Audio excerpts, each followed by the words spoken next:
नमस्कार मंडळी, लग्नानंतर होईलच प्रेम या मालिकेच्या पुढे येणाऱ्या भागामध्ये आपण पाहणार आहोत. जीवा हा नंदिनीला बोलू लागतो. जीवा देशमुख आतापर्यंत कधीही मखमली बेडशिवाय खाली झोपलेला नाही आणि आज तो या हातभर रिक्षाच्या सीटवर झोपला आहे आणि ते फक्त नंदिनी तुझ्यावरील प्रेमामुळे.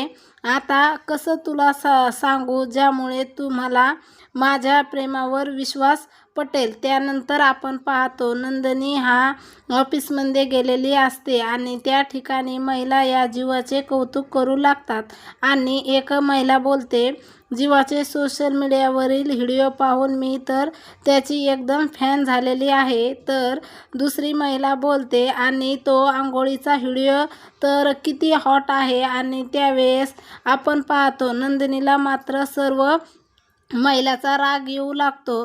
तर तिकडे आपण पाहतो रम्या ही घरामध्ये सर्वांच्या समोर बोलते, आज दुपारी मी पार्थला घेऊन लंचला बाहेर घेऊन जाणार आहे.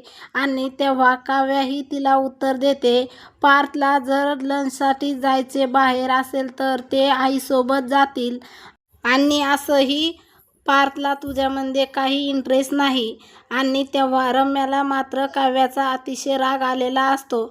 आता पुढे येणाऱ्या भागामध्ये नंदिनी ही जीवाला माफ करणार का, त्याचबरोबर पार्थ लंचसाठी काव्याला सोबत घेऊन जाणार का, हे पाहणे अतिशय रंजक ठरणार आहे.